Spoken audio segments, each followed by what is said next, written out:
They were the heroes from the future, teenagers protecting the universe from those that would sow the seeds of chaos. Each had unique powers and abilities, and though they often had their differences, they came together to save the day as the Legion of Superheroes.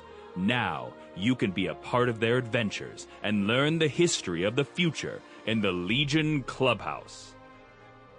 Who is Crypto Mouse? I have no idea, dude. It's some creepy thing, you know. So you watch at you watch the Christmas Story, and you know they go to a parade to see Santa Claus coming, and they have like Mickey Mouse running around in one of those old costumes. Kind of looks like this creepy mouse outfit that takes place in one of the Superboy backup stories. It kind of does, actually. It's one of those stories that just doesn't make any sense at all. For whatever reason, Professor Egglehead manages to change the atomic structure of a mouse that gives him 48 hours worth of Superboy powers and also a weird quasi-human form. Yeah, which it's craziness. It's truly bizarre. And of course, someone gives him a Superboy costume, which is nice, I guess.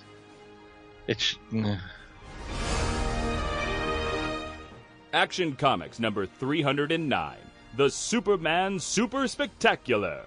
Published February 1964. Written by Edmond Hamilton with art by Curt Swan. When Superman is honored on national TV, all of his friends are scheduled to appear, even Clark Kent. Where can the Man of Steel turn to protect his secret identity? So throughout this series so far, we've really talked that we wanted to avoid cameo appearances by the Legion of Superheroes. You know, for them to show up in one or two panels just really isn't worth the time. But this week, we are taking a look at Action Comics number 309, where the Legion of Superheroes literally appear in two panels, and that is it. Yes. So the first question is, Matthew, then, why are we... Well, so first of all, this is your life Superman kind of story. And so that makes sense that all of the Legion members would show up in the time bubble, do their shtick, and then get the heck out.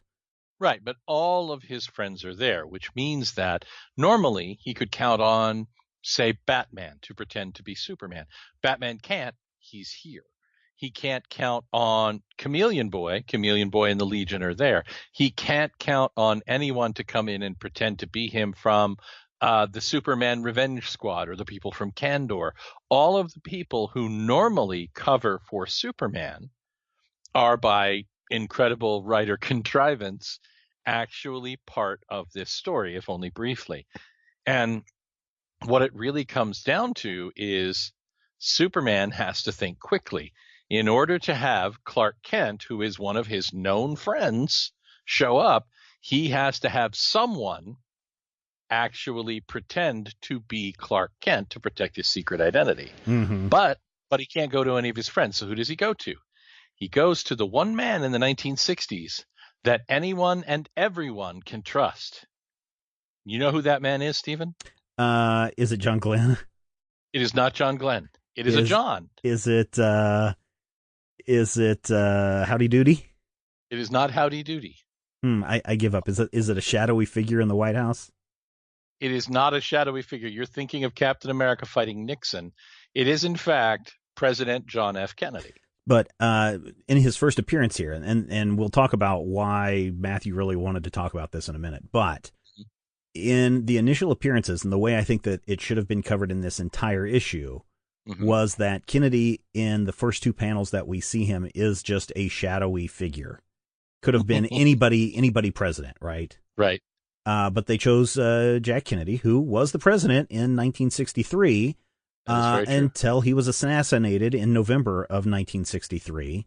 Correct. Unfortunately, this issue came out like a month after his assassination. Barely that. This book, it has a street date of February of 2016, or 2016, no, forgive me, February of 1964, which would mean that the on-sale date would be December 26th.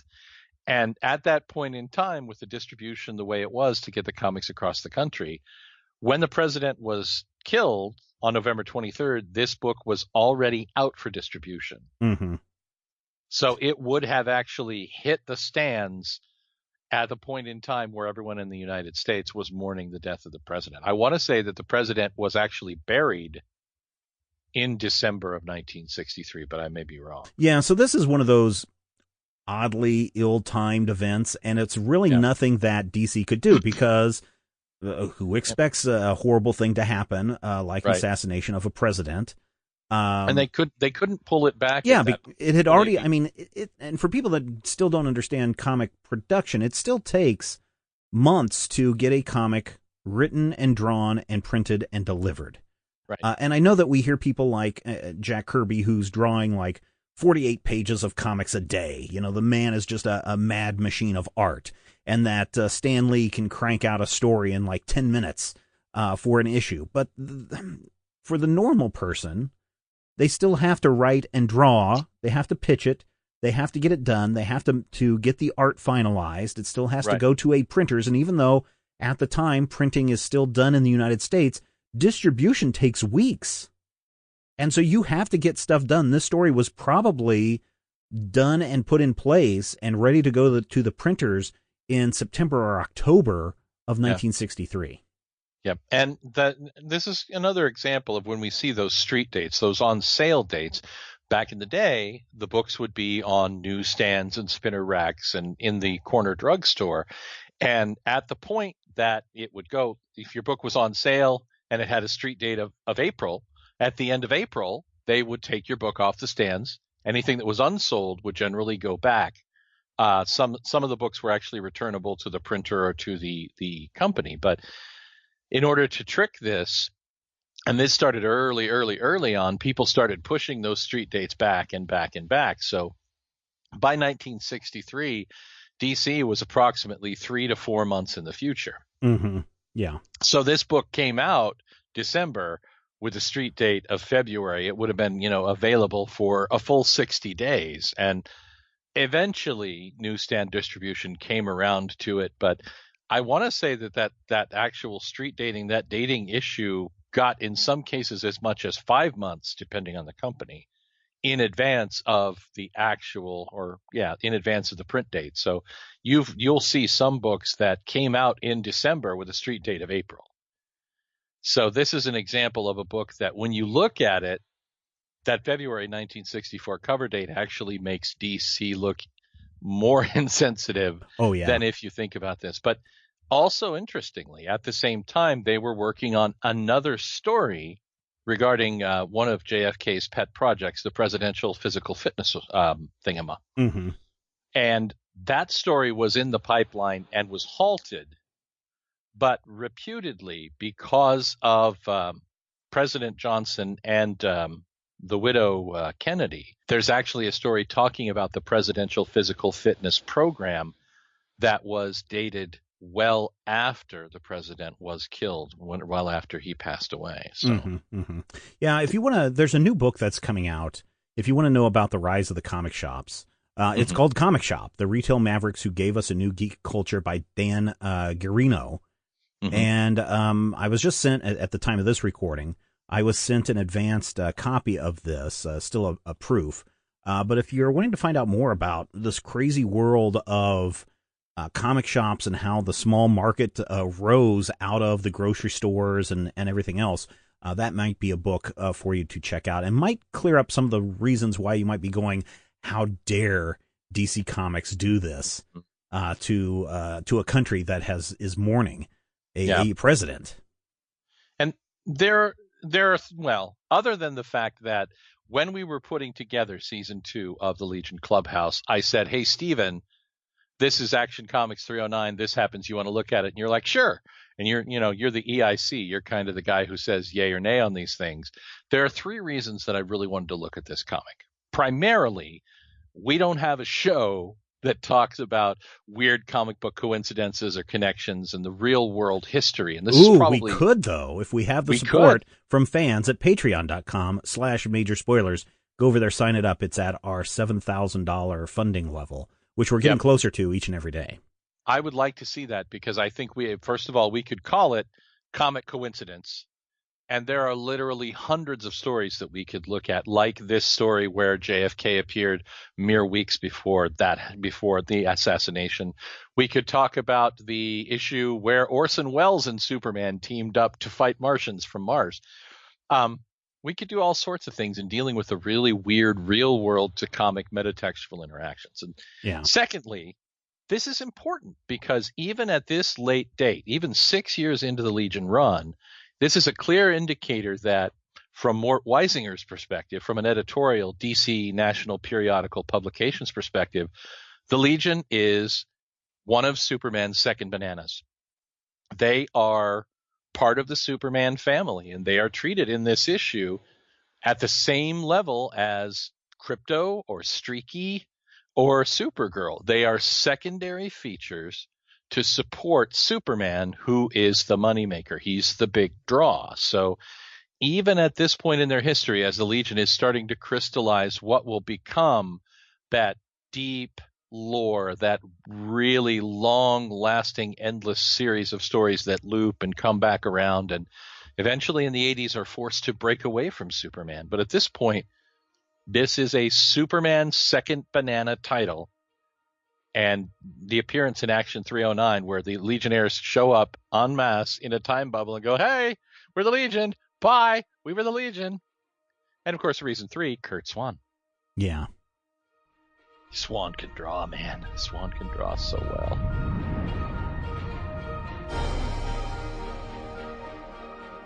If you enjoy the show, we would appreciate your support. You can find out more and become a Legion Clubhouse member at patreon.com/major spoilers. So one of the things that's really weird in that in Action 309 is that Clark Kent does show up.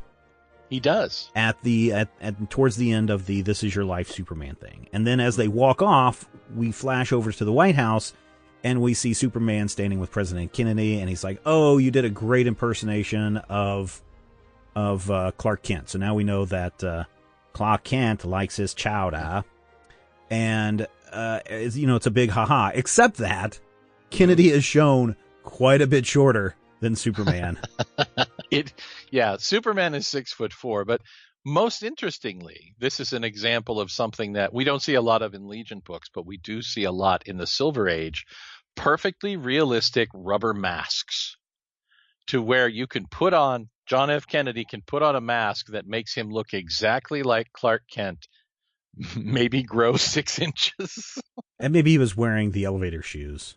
Yeah, but even on television, you would be able to tell if a man came out and he was suddenly wearing a rubber mask. No matter how realistic that mask is, I feel like our world's technology, you'd be able to know, you'd notice. But I don't know. I think we've talked about it on this show before. If not, then I want people to go check out this company called Real Flesh Masks. Oh. And if you haven't seen these things, they are, I mean, if someone walked into you, and Mortal Masks and other people do these things, right. But you go and look at these, and these are masks that look just like the real person. And if you see people wearing these, I've seen YouTube videos where people are wearing these masks, and it looks like a real person. So I feel pretty confident that, maybe not in 1963, but maybe the Legion of Superheroes knew what was coming, and so they brought one from the future, and they slipped it over to President Kennedy. All right, can you... And then he put it on. But these, like SPFX Masks is another company.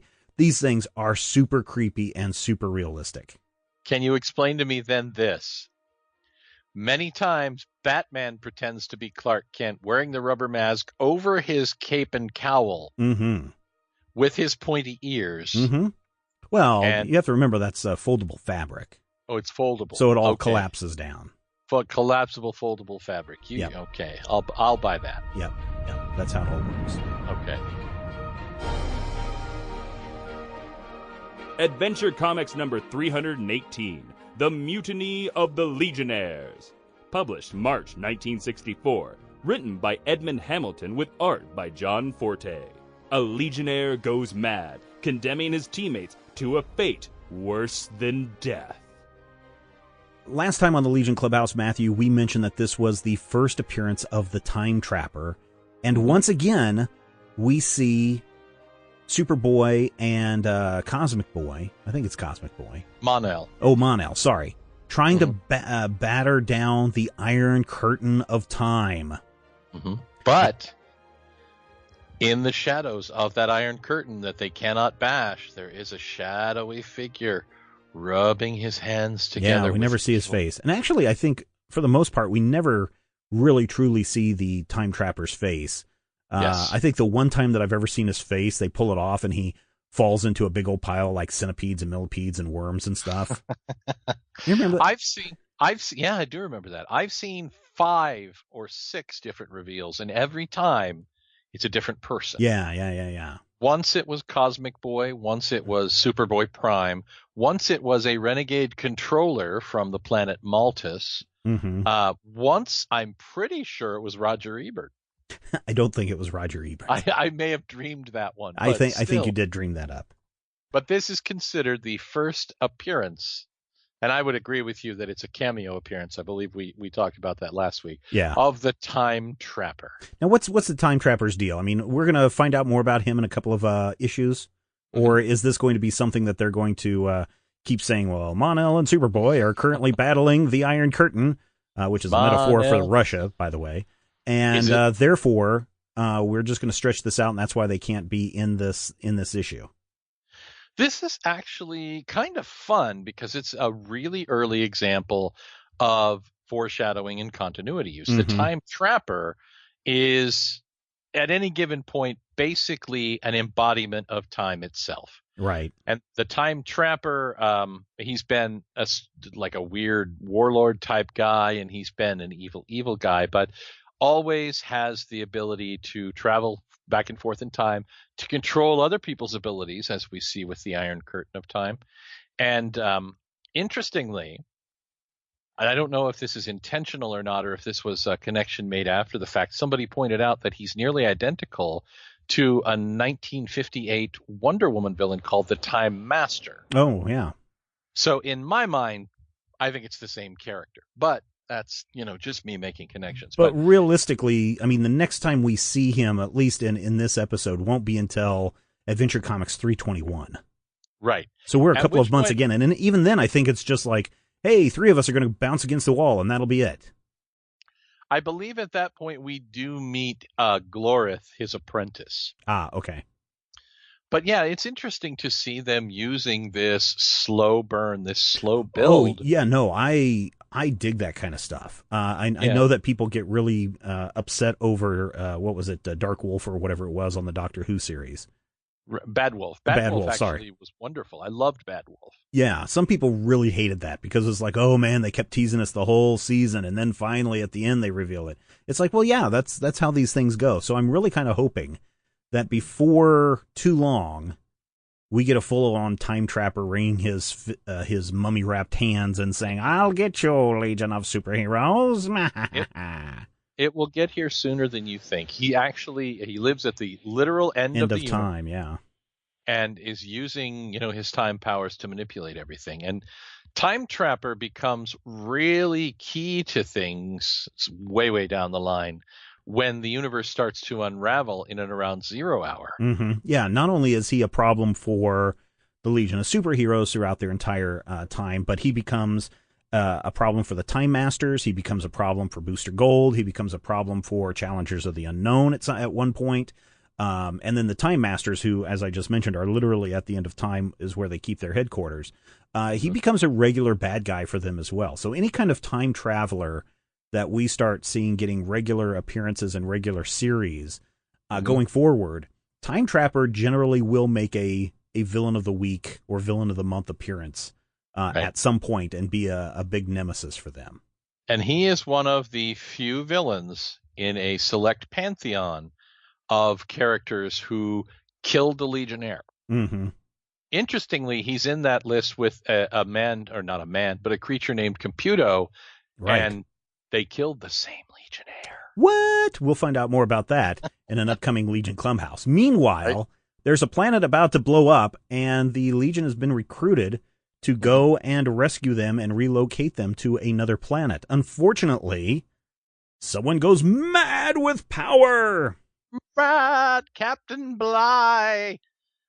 Yes, Sunboy, who is actually spoken of in this issue of having a lot of missions. You've done a lot lately, Sunboy. Yeah, he's been Don't super you need busy. to rest? Yeah, he's No, been all over the place. I'll rest when I'm dead. And they go to the planet Zen, where everyone is really hyped up on Red Bull. Oh my God, guys, look at the planet Zen. Oh, we've been sending calls and the distress calls, but nobody can hurt us.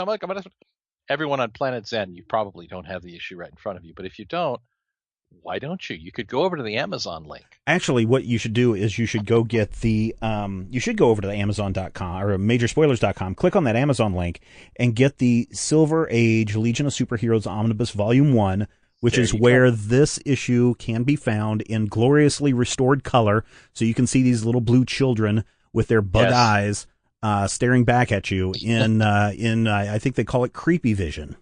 Creepy vision. But since there are only a few thousand Zenians, Sunboy makes a command decision, which is interesting because the actual leader of the Legion is standing right behind him at this point in time. Mm-hmm.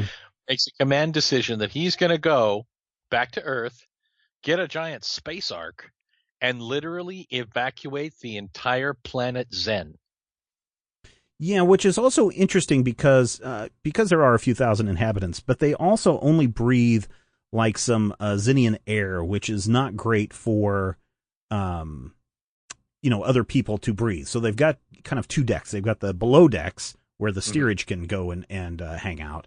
And then you've got the glass dome glittery spectacle where the Legion members will hang out. And, from the way they describe it, it's like the Zenians can't breathe regular air, but I guess Legion members can breathe Zenian air because at one point, Light Lass, and Starboy are downstairs entertaining these kids, and no one's like gasping for air.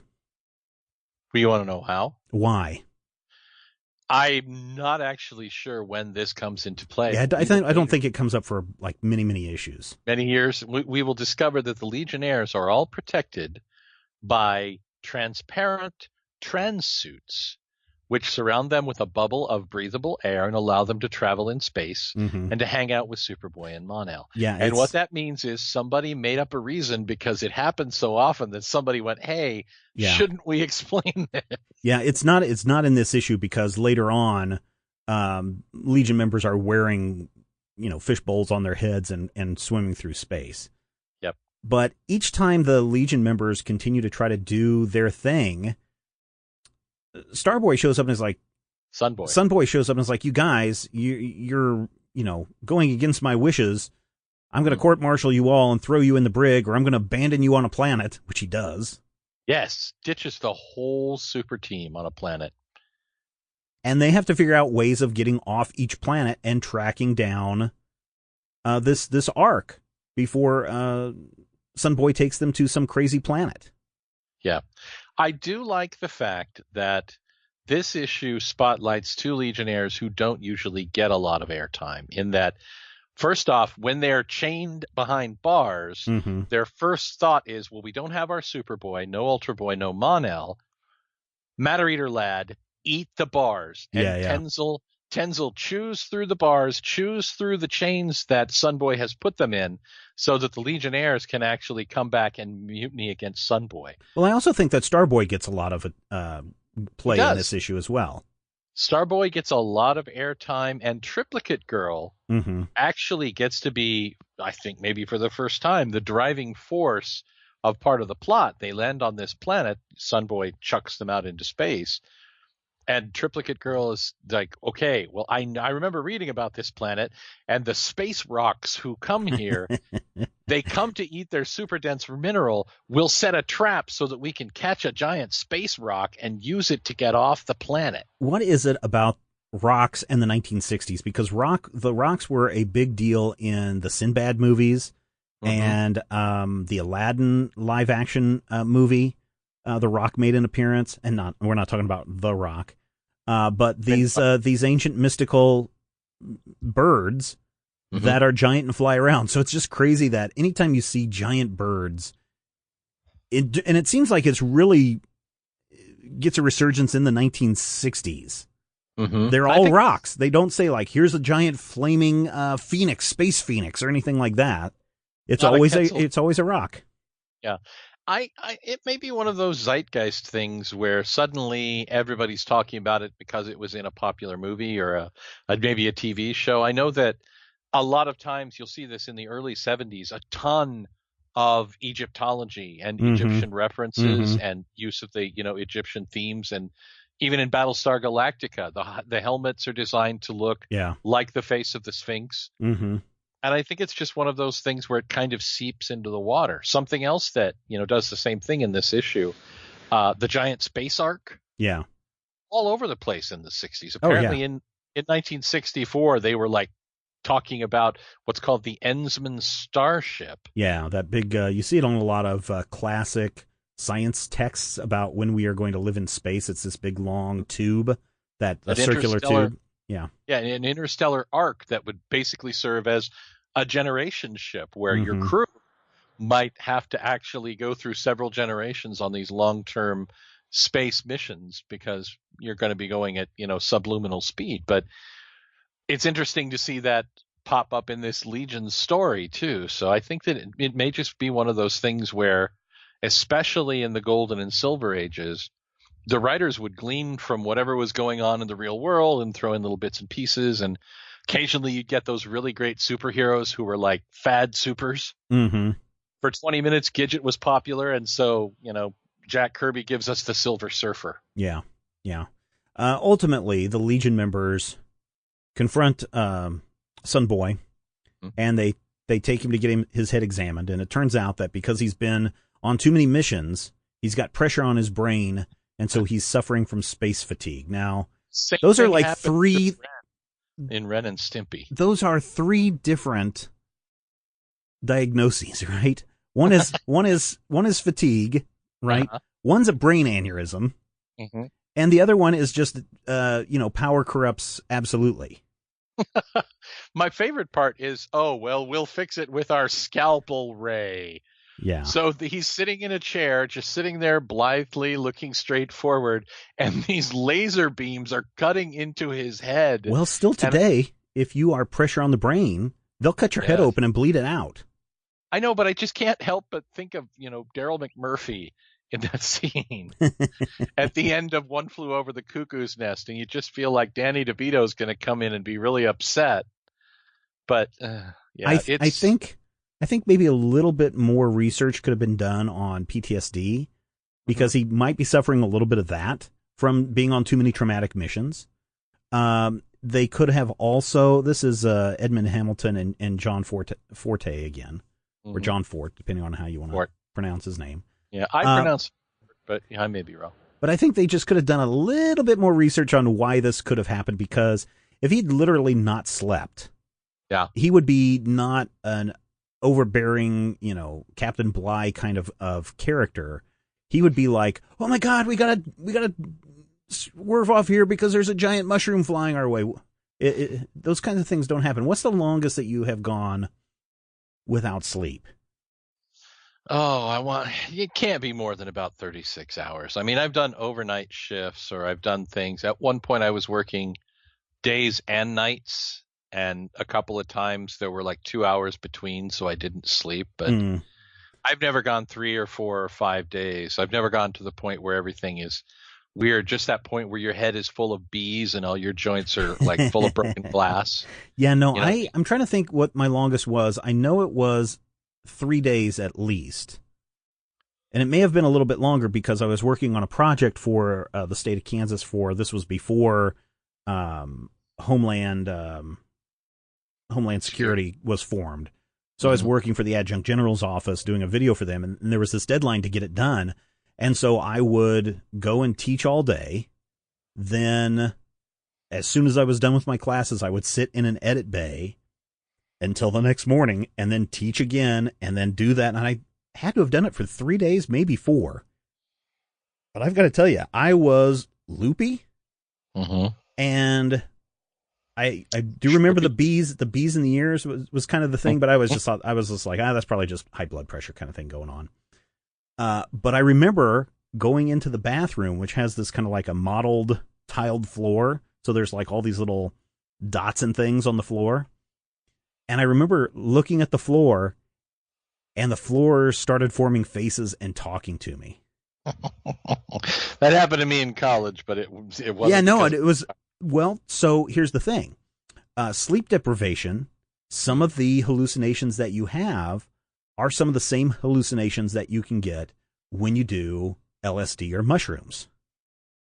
So, yeah, it was trippy, but I can't imagine that Sunboy is having this personality change because of being awake and doing too many missions. This might be PTSD, I wonder.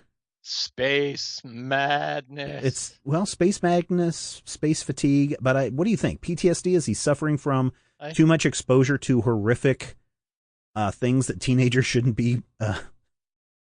have to deal with at their tender young ages? I mean, look what happened in the movie Red Dawn when those kids started killing everyone. Some of them went nutso. I am the keeper of the cheese, and you are the lemon merchant, and he knows it. I just can't help but hear Ren Hoek in my mind whenever we say space fatigue and space madness. But yeah, I think you're probably right. I think that space lobotomy is the only way to cure his madness. Well, and it's not necessarily something that makes a lot of sense narratively or scientifically, because it really does come out of left field. It feels really weird. They make a point in that first thing of going, hey, are you sure you're okay? Why don't you rest, Sunboy? You've been on a lot of long missions. But I think what really happened in 1964 is Edmond Hamilton realized one universal truth. What's that? Sunboy's real name is Dirk, which rhymes with jerk. And so... Well, here's what I think. Mm-hmm. I think that there are certain Legion members who are super popular, and there are some who are not. And as the Legion rankings grow, it becomes harder and harder and harder to feature Triplicate Girl or Starboy or Matter Eater Lad in an adventure where they can stand out.